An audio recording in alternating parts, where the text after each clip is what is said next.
Hi guys, it's Samantha and I am back with you guys today with another tag video. It was going to be the required 101 tag. But before I get into that, I have something I want to share with you guys. So Carla over at Books and Other Nerdy Things has created this really cool thing for the holiday season. It's going to be the Booktube Secret Santa.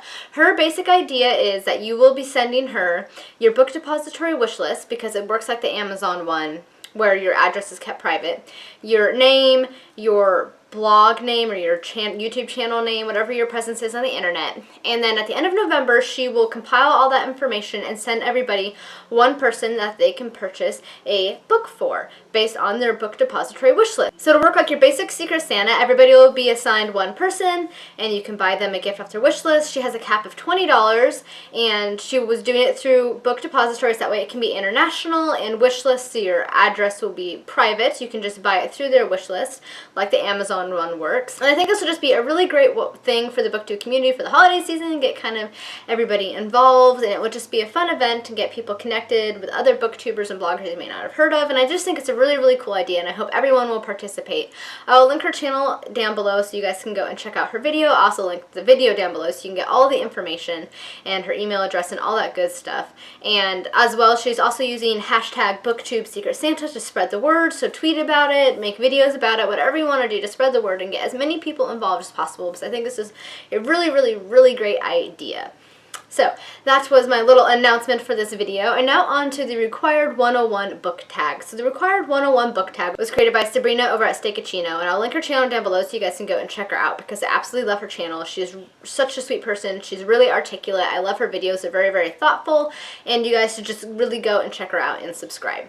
So the required 101 tag basically works like this. You have to choose books that you were required to read in school, but that you ended up loving. It can be a book anywhere from grade school all the way through university, and you just have to choose however many you want that you were required to read that you really ended up liking. I'm going to be choosing 3 books for my tag video.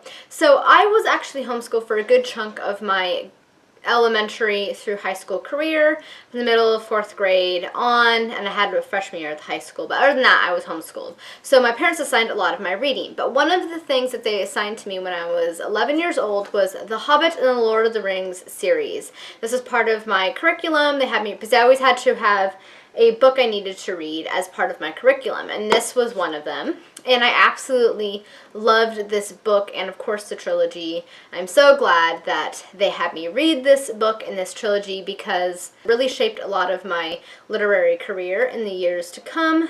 It really started me off on my love of fantasy, and if I hadn't have read this, who knows where I would be? Who knows what genre I would have liked? I don't know. I probably would have eventually gotten into fantasy, but probably not as quickly as I did when they had me read this book series. I just absolutely love The Hobbit and Lord of the Rings. I know I gush about it all the time on my channel, but it's true, guys. I absolutely love this book and the trilogy, and I'm very grateful that they had me read them. The next book that I read in school that I ended up really loving was The Tale of Two Cities by Charles Dickens. This is another one that was assigned by my parents when I was in high school. I hadn't read too much Charles Dickens aside from The Christmas Carol at this point, and so they assigned this, and I really enjoyed it. It's a little, of course, as a lot of his works is, it's a little bit dark. It discusses the French Revolution, but this book I really got to see a lot of Charles Dickens' narrative and why people loved him and his characterization, and it really opened up my eyes to the wonderful author of Charles Dickens, and who has become one of my favorite classic authors.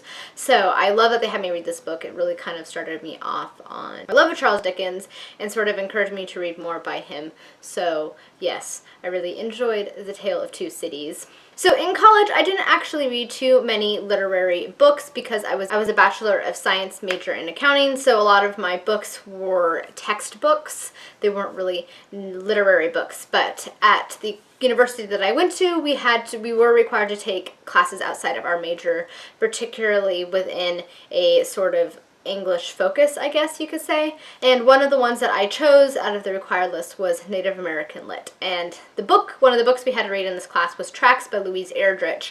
I had heard of Louise Erdrich because both of my sisters were English majors, and they had to taken this class and they loved her books, and so I finally got to read it and got to see why they love this book. She is such an amazing author. Louise Erdrich is a Native American author, obviously, and she writes a lot about Native American culture and life on the reservation, but through a very, I don't know, I guess you could say almost a lyrical type of a fashion. It's just she weaves together the past and the present and the future in her books in such a beautiful way while incorporating Native American traditions and mythologies and beliefs, and it was just done so well. It's about this family, and it has to focus on events that happened way in the past and what's going on in the present. It's just a really, really great book. I really enjoyed it, and I'm glad that I read it because it sort of showed me an example of other types of literature that I hadn't really read up until that point. But it was just a really, really great book, and I encourage you guys to read more from Louise Erdrich and Sherman Alexie, who was another author we read in that book, who are both Native American authors. They write really, really interesting and engaging books that sort of examine